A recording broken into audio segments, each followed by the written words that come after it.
Andy again back here at Phoenix Gun Range, along with Nate with 864 Tactical.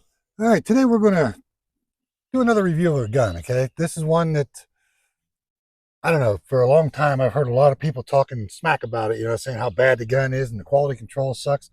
But here about, I don't know, 6 or 7 years ago, I guess it was, Smith & Wesson collaborated with them. And they kind of turned the corner and they started putting together some pretty good guns. Anybody who's watched our videos has heard me make that statement before, talking about yet another gun. Yep. Okay. But what we're talking about, this is kind of their latest iteration they brought out, and they've made a lot of improvements on it. And what we're talking about is going to be the gx4 series. Okay. Now, the one we're going to be showing today is just the base series. Okay. No optics ready, no extensions, nothing like that. Okay. But one of the good things about it is the capacity. And I know a lot of people have this big thing about, I got to carry as much ammo as I can with me. Well, it comes with 2 rounds, or I'm sorry, 2 magazines. Yep. Okay. And each magazine is 11 plus 1. Okay. Well, I should say each magazine is 11 plus 1 in the tube. So literally, you're carrying 23 rounds with you. Yeah, right? exactly. I think that's more than enough to get the, pardon the expression, but get the job done. Yeah. All right. Hopefully, you come down here and see someone like myself or Nate, and we're down here and we'll work with you a little bit and we'll get you better at shooting. And you won't need to worry about capacity issues, because it's not about how many times, it's about where. Okay. Shot placement is what's more important than how many shots you can put off. But what we're looking at, like I said, is the gx4. All right.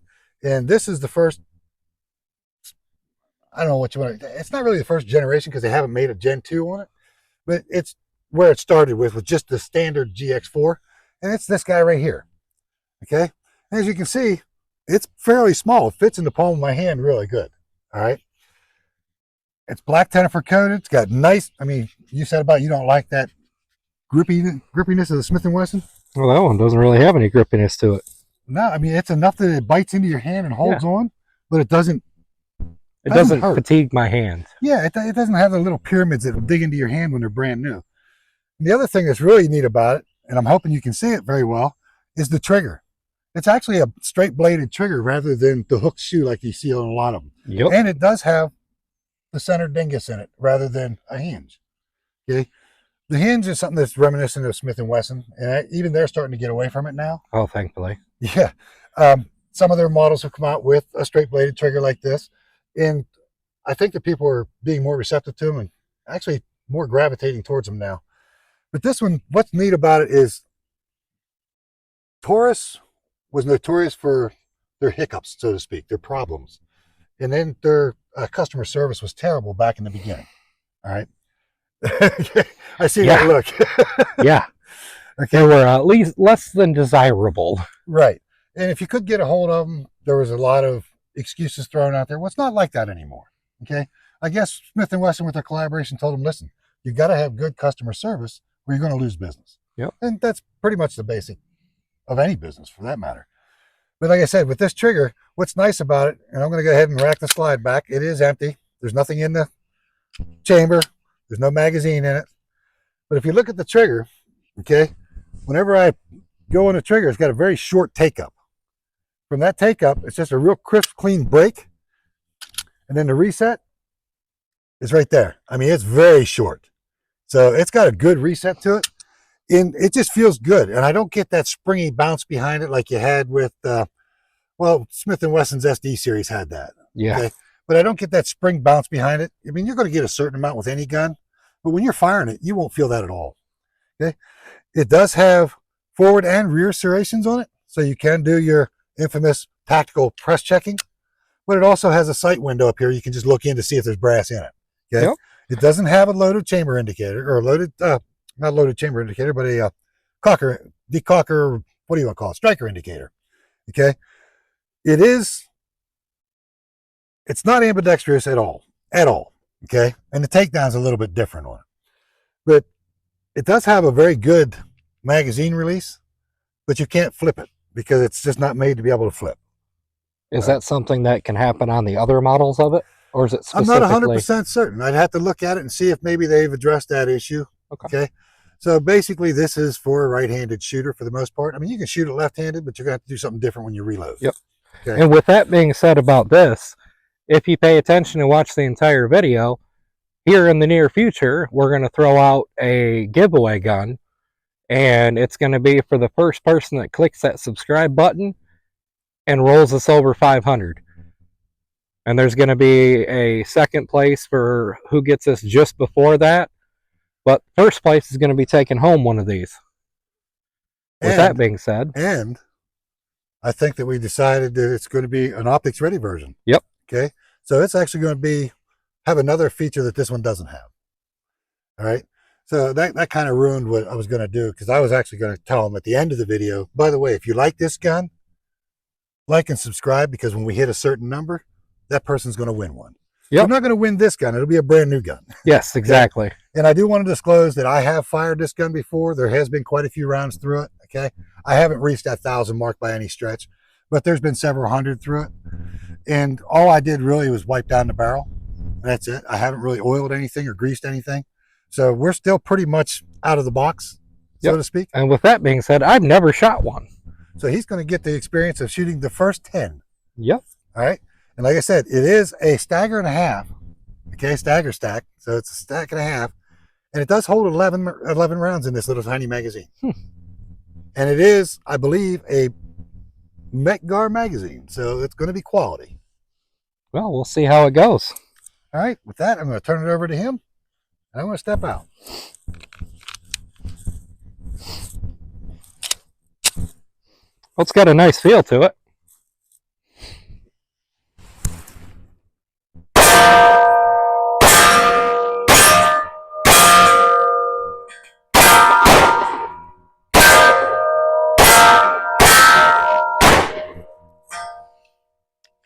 So what do you think?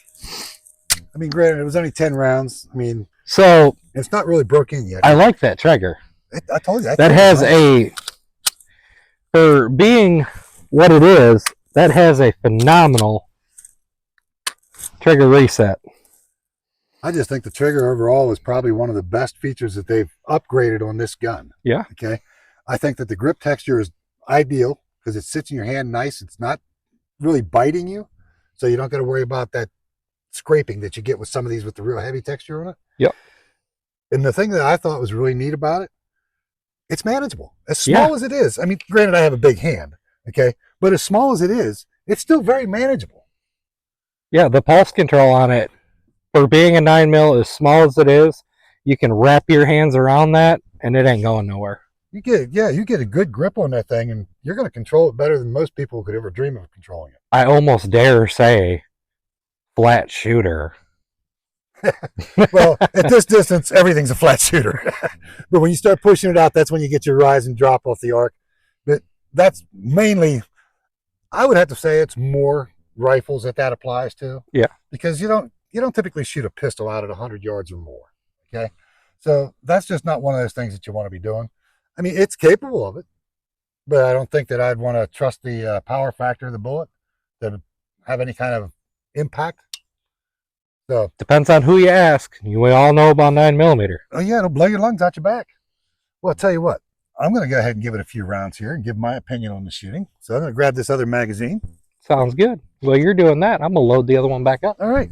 Yeah, because I want to go ahead and get at least another 50 through this. So that way we can say, okay, we got 150, 200, something like that. And then we'll know better where we're at. Because like you said before, you made that statement in many videos, the trigger will actually smooth out as you shoot it. Yep. Okay. And this is actually very smooth as it is. So I can only imagine what it'll be like later. So here we go. The next 10 going down range. And we are hot. All right. Going in.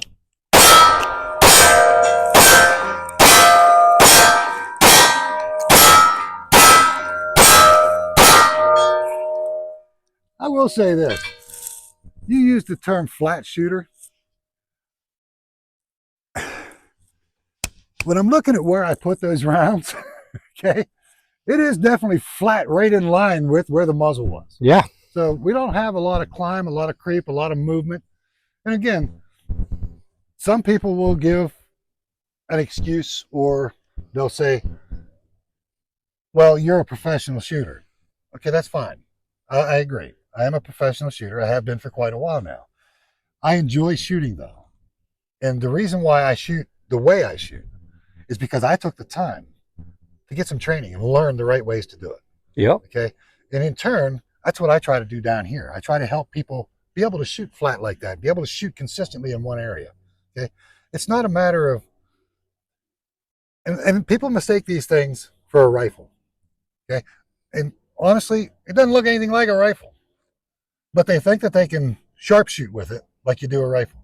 With a lot of practice and a lot of time behind the trigger and knowing exactly what it's going to do and when it's going to do it, yes, you can put bullet on bullet. Okay. Yep. But it's not meant for that. That's not what the design of this is for. This being the size it is this close. It's a concealed carry, self-defense. Up close, personal self-defense. Get yourself out of a jam. Yep. Take the other guy out of the fight so you can get to safety, get some help. Okay. And again, if you do have to use one of these in self-defense, I'm not advocating killing anybody. All right. But what I am saying is make sure that when you put the person down with one, make sure you're justified in doing it for one. Make sure you're mentally and physically and financially prepared for what's going to happen next. Yep. Okay. And get help. Get help.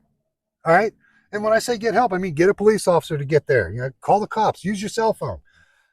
And then by all means, please, for your safety, get some mental help. Yep. Okay. Talk to a psychologist. Talk yourself, because it's going to be a very traumatic experience. So you want to get some help to be able to get through that portion of your life. Okay.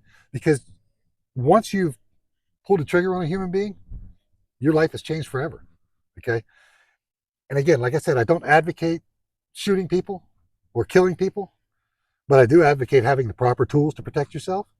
And statistics have already shown that of the 5 to 10 million self-defense uses of a gun every year, 80% of them never fired the gun. Just the presence of the gun was enough to deter the act. Okay. So that's what I say, you know, if you're going to learn to use a gun, learn the proper ways. Right. But now back to the shooting. Again, I have to agree with you. Okay. I hate the term flat shooting, and you know that. Yep. But it is very much intuitive to where you are. Your point of aim and point of impact are very, very there. I felt it was very smooth. It didn't have a lot of muzzle flip for the size of it. I figured it'd have a lot of muzzle flip like the 365 does. Right. A lot of small guns like this. I mean, this thing's what, 5 inches long? Yeah. Okay. A lot of small guns like this, they have a tendency to rise up real fast because you don't have as much of a grip area to hold on to. So again, that's one of those things where your grip is going to make all the difference in the world. And I have techniques that I teach people on how to handle a small grip like this to where you don't got to worry what that pinky's doing. Okay. Because I think that's the biggest crock that I've ever heard. Well, my pinky doesn't have nothing to do. It's just kind of hanging in the wind. That's usually what it does 90% of the day anyway. Yeah. He's way out there. Uh-huh. But I'm saying I give your pinky something to do when you're shooting a firearm this small. You know, and that's part of the training. So let's go ahead and get you going some more here. I'll take this one over and load it.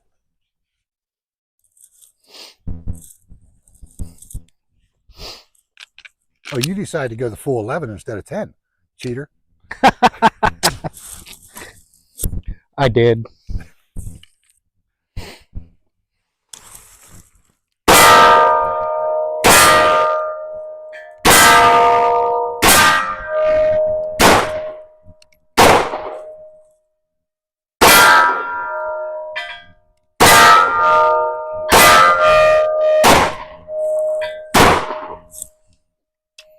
It didn't matter if I went the full 11 anyway. I still missed.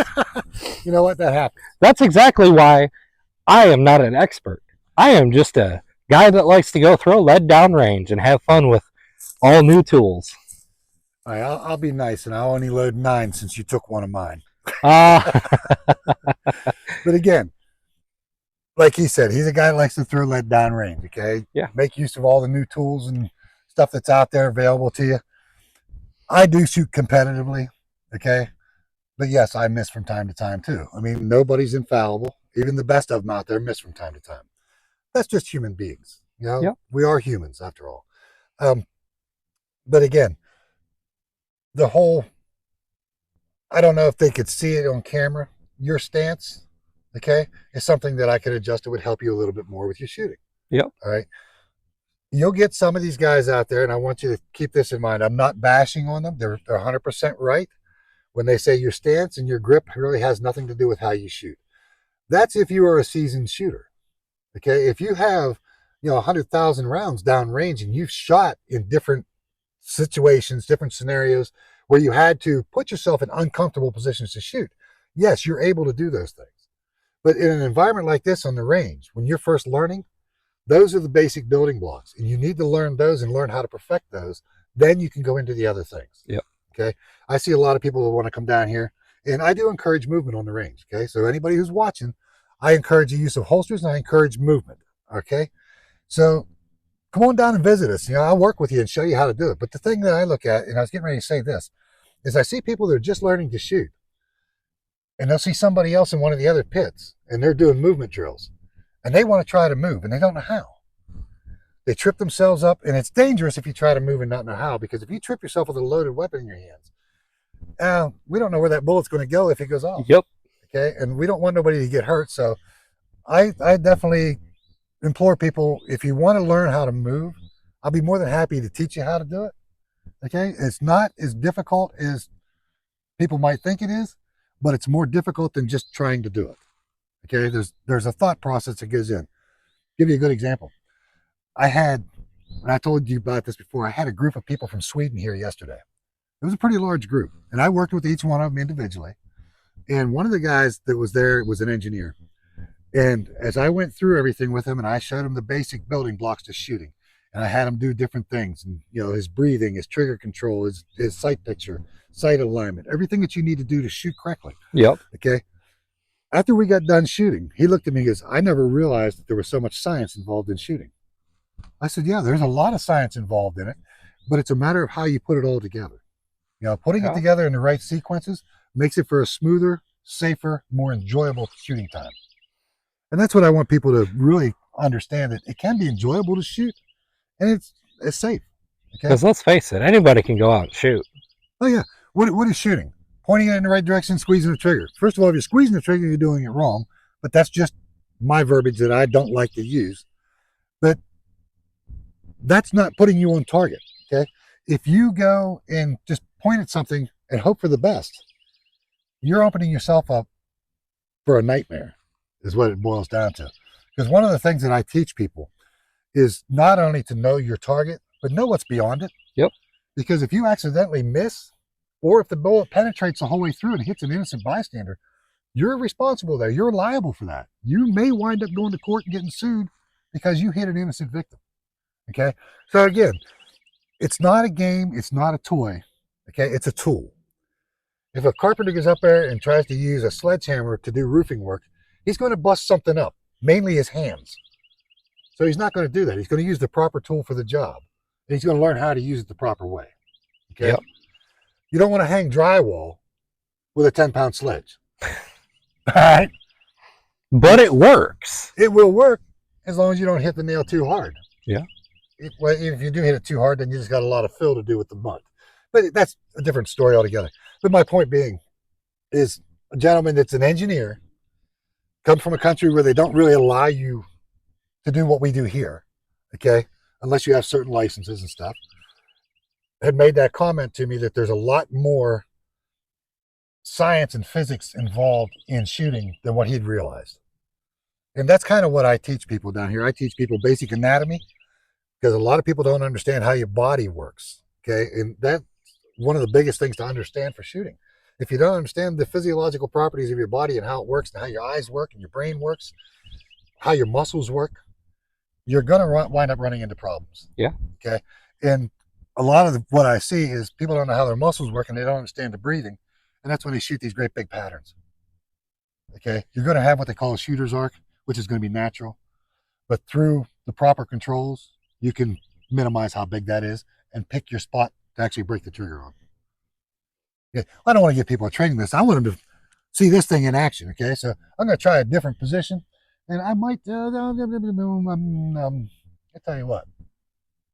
I might shoot from this side so I can get a different angle. So where's my end point at on this one? Where do I end up over here? Okay, I can come over here and shoot. So right there. All right, I'll be right in this area. Yeah, then I can shoot straight on. They can still see a different angle of it. Okay, and again, the gun is empty right now. There's no magazine in it. So we're going to load it up. And keep in mind, if you people were keeping count of the shots, I only have 9 because somebody wanted to see what full capacity would feel like, which it ran good with full capacity, didn't it? Yes, it did. So we don't have that spring tension magazine issues that we had in some of the other ones. So here we go. Ready? Bring it in.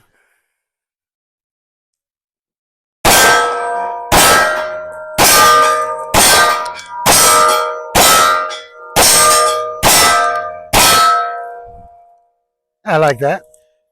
I do like that. And I'll tell you what, it's it's a comfortable shooting gun. That's all I can say. It's comfortable shooting. You know, it seems like they hit on something with this. Yeah. Where they made it to where it's I left you 5. Nah, you could shoot them all. I don't care. No, it's okay. There's 5 in there. All right. But like I said, they made it a small, compact gun, easy to carry. Yeah. But they still made it very manageable. Okay. And before you load that up, let me show them something here. I like that trigger. Yeah, that trigger is or not trigger. Mag release. Oh, okay. Yeah, that's it's got a nice little texture it's to it. It's actually pretty good. It's out a little bit, but not so much that it'll interfere with anything. But what I was going to point out is look at the grip. Yeah.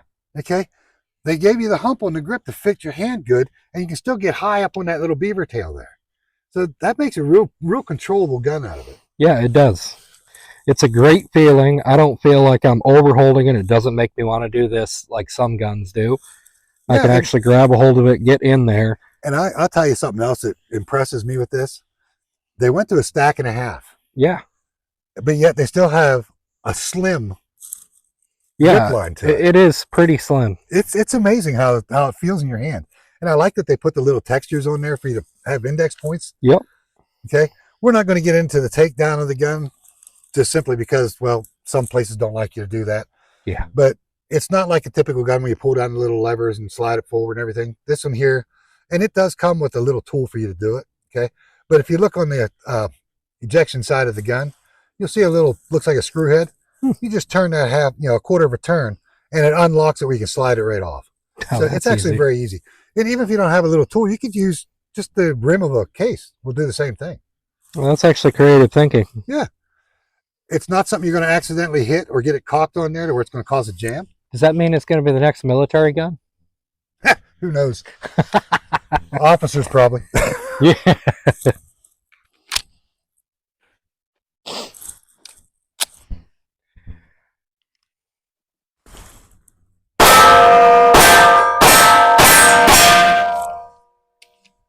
Five just goes way too fast, doesn't it? Yes, it does. It's kind of like a tease. Uh-huh. It's like buying a new gun and then realizing that you don't have the money for the ammo. It just doesn't feel right. Have you ever watched me when I'm training people? One of the things I do when I'm training is I have them do a lot of dry fire. Yep. And then whenever I decide to go live with it, I put 1 round in there just so they can feel how the gun's going to react. Okay. And I do that repeatedly, several times over. Okay. Once they're comfortable with that, then I let them do multiple shots. All right. And again, that's all boils down to the safety on a range. Yep. Okay.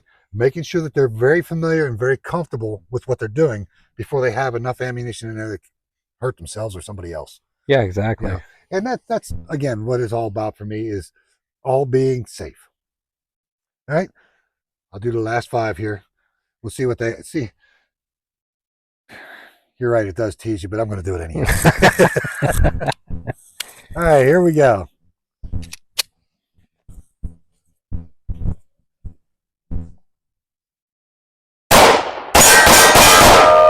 See, I told you I miss. That was me being stupid. Okay, that was all me 100%. All right. And I got up there without doing what I'd normally do, and I wound up pushing one off. Yep. And then I got back on, and then of course I got cocky with myself, and I pushed another one off. So again, I don't care how good you are, you can miss. All right. It's a matter of how you recover from the miss and what you do from there. So final thoughts on this? I'm buying one. Not just the one to give away? I'm buying one for a gun giveaway, and I'm also buying one for probably personal carry. Okay. Now, just so people understand, this is the original model here. Okay. Well, the original version of the model. They've come out with one with the XL frame, which is a longer slide with the same grip on it. They come out with an X frame, which has both a longer slide and a longer grip. And then they just recently come out with the gx4 L carry, which is a 17 round gun, which is, to me, for a small gun like this, and they've only increased the grip by about that much to do 17 rounds. That's impressive. Yeah. And I mean, it's not a full-sized handgun, but it's not a micro carry either. Yeah. It's kind of like that mid-range. So I like about it, one of my favorite features about it is, like he was saying, right here there's a screw takedown. You just twist it quarter turn. It's got grip feel on your mag release, and it's also got a slide release.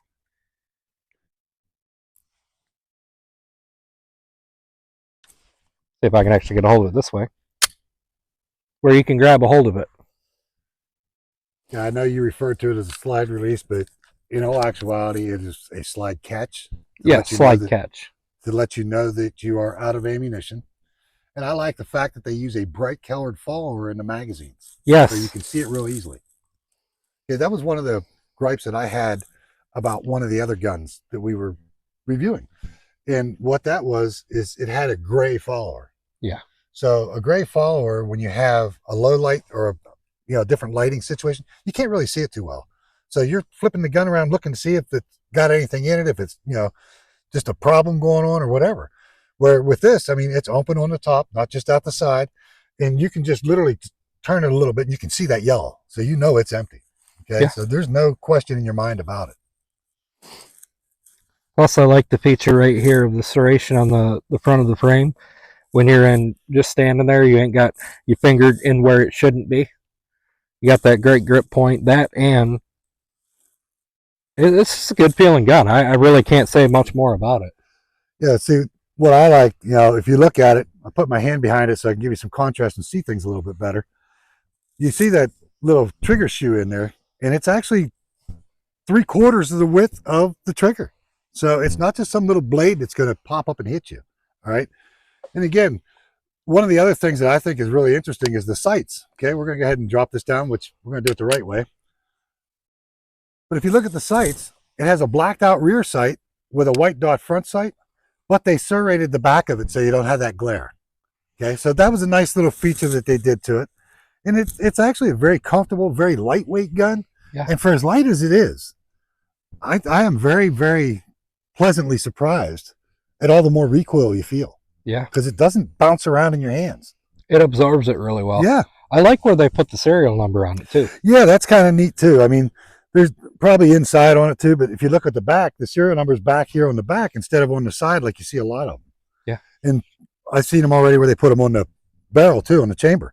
But they don't do that there. The only markings they got on there is what your caliber is. Yep. That's it. So I like the fact that they didn't turn around and make it a billboard. I mean, yeah, they got Taurus over here, but the only reason you can really see it lighting up on this one because it's dirty. If I wipe that off, it's just engraved in there and it's just black. So it's not like some of these that have the bright white lettering that stand out and say, look at what I am. This is just a simple tool that works well. It's comfortable to shoot. And again, I think that the biggest update biggest upgrade that they did on this was that trigger. Yeah. That trigger is actually one of the better upgrades I've seen on the Taurus lineups. For as budget minded and affordable as this gun is, you can't go wrong with the price point for this. A sub $400 subcompact with a flat trigger in it. Again, that depends on the area you're at. Some places might be a little more, some places a little less. Yep. But I would say somewhere probably gonna book in right around the $400 range or a little less than that in 90% of the places. Now, like I said, when I sell guns out of here, and I got this specifically so I could market it here. Yep. For people to use. Okay, this is actually my range gun for people to try it out. But when somebody purchases a weapon off me or a firearm from me, I basically charge them what I pay for it and the tax and the transfer, and that's it. Okay, I'm not in the business of making money off of sales of guns. I'm more in the business of putting tools available to people to train with, and that's what I want to do. Some people don't like that I do that. Well, that's too bad. That's my business model, and I'm sticking to it. With All that right. being said, final thoughts. I like the gun. I like it a lot. Okay, I think it's probably one of the better guns that Taurus has put together, especially in the semi-automatic realm. I like the fact that they have expanded on the line of the gx4. I want to get my hands on the other ones and see if they're just as good as this. Okay. I'd like to get a 40 cal version of it. Did they make a 40 cal? I'm not sure. I We'll haven't find out. found out yet. I'll have to keep looking. I know a lot of times they will step them up, and 40 is starting to make a comeback. As a matter of fact, one of the gentlemen was here yesterday. He's like you. He prefers to shoot 40. That's just his preferred round. And I know a lot of other people that are like that too. It's just that the expense of a 40 right now is kind of making it a little bit tough to pull it back up to where it was. Yeah. But like I said, I like the gun. I recommend the gun. It's a good little gun. And there's a lot of different places that make good holsters for this. And I tell people all the time, the integration of your holster and your firearm is very important if you're going to carry. Yep. Because if it doesn't fit right, or if it doesn't have the right retention, or you don't know how to properly execute a draw stroke, or even reholstering, because believe it or not, 80% of the people that accidentally shoot themselves is during reholstering. Yep. Okay. So again, whether it's through me, through the range, or somebody else, please seek out some education, seek out some training, learn what you need to know to be able to be effective with something like this, or any firearm for that matter. Absolutely. But I do like the gun, and I'm sure you like it. You just said you're going to buy it. Yeah. I'm buy 2 of them because one of you lucky subscribers is going to end up winning it. But with that being said, Nate with 864 Tactical. And Randy with Phoenix Gun Range. Till the next time. Have a good one, y'all.